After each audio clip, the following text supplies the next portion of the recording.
All right, so now that we have a feel for what the four-part texture is, we really want to start to discuss more about what we can do with it and some of the things we need to look out for and some of the ideas that we're trying to really explore with it. So one big thing, one big topic here to just sort of, or big concept to keep in mind as we dig into this is that the idea that, remember, we're talking about or we're looking at vocal music. We're looking at four-part texture for four singers, and that can feel really, really specific.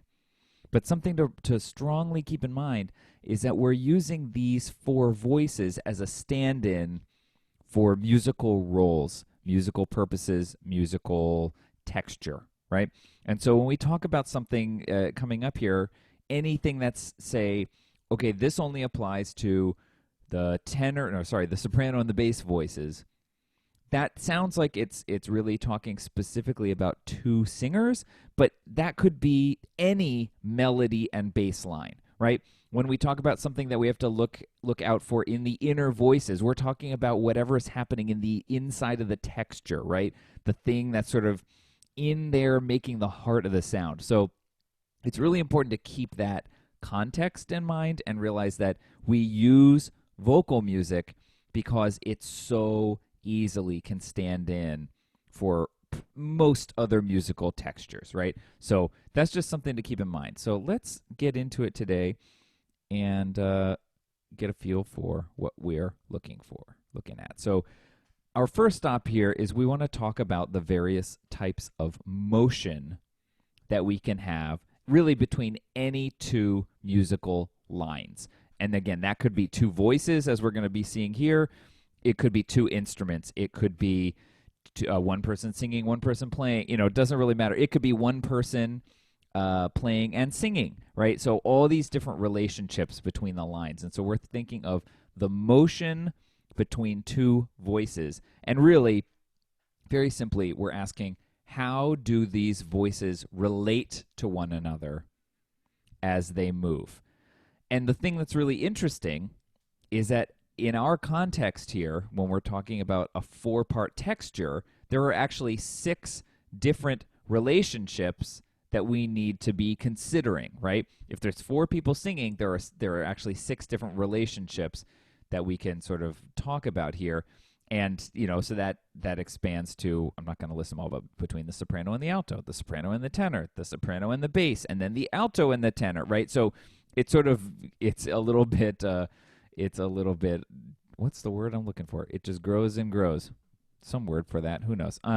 But so there's a real importance to the way that two voices interact with one another because there's a lot of interactions going on in this texture. And that's one of the things that can really inform the way we use these musical ideas, because it's not as simple as, or it's not as straightforward as, well, if this one voice does this, then the other one can do this. Sure, that's important, but there are so many different interrelationships that we have to consider.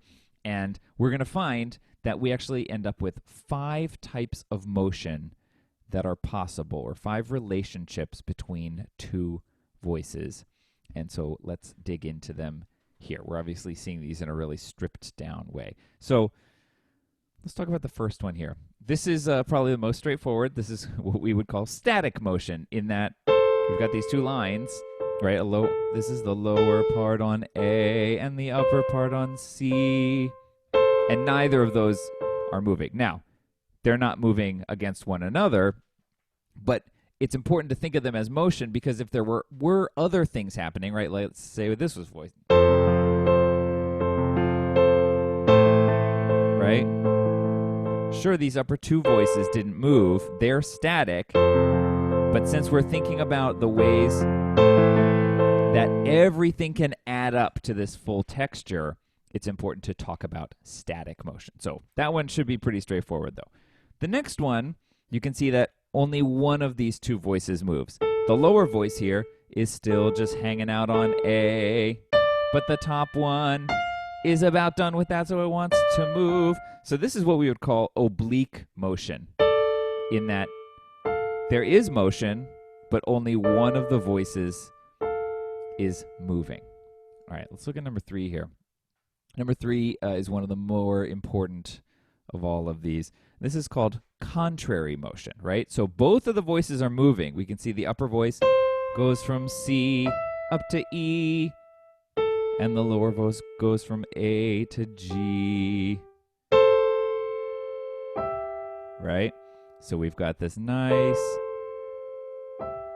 contrary motion. They're both moving, but they're both going in opposite directions, right? So that should feel really distinct from the first 2 that we looked at. Let's look at number 4. This one's this one I would consider kind of an in-between here. So number 4 is called similar motion.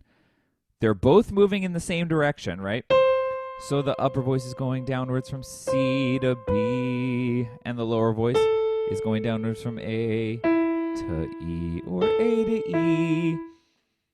So they're both moving downwards, but it's by a different interval, by a different distance. The top voice is moving down by step, and the bottom one is moving down by a fourth, right? Similar motion. And then the last here is what we call parallel motion. Both of the voices are moving in the same direction. Again, both moving downwards.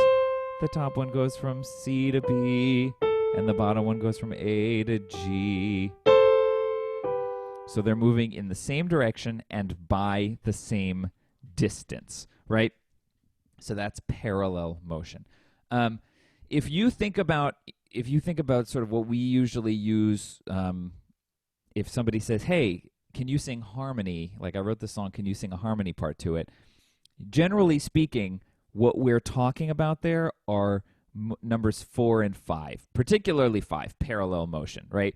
We tend to hear a lot of parallel motion in harmony singing, but mixed in with some similar motion where, based on the chords or whatever it is, the same interval wouldn't make sense. But sort of this is sort of,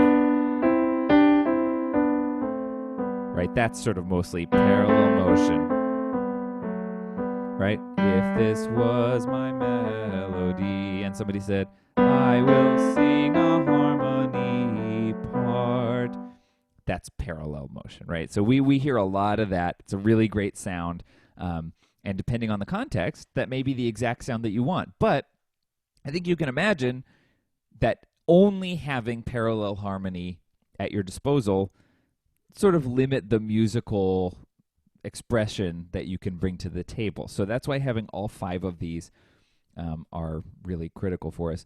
I would say out of all of these, the 2 that you want to have the best grasp on are contrary motion, where both voices move in opposite directions. That's contrary motion, and parallel motion.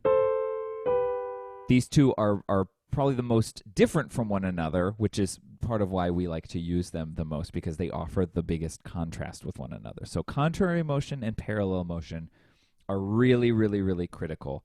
And we're going to sort of investigate some things that come along with those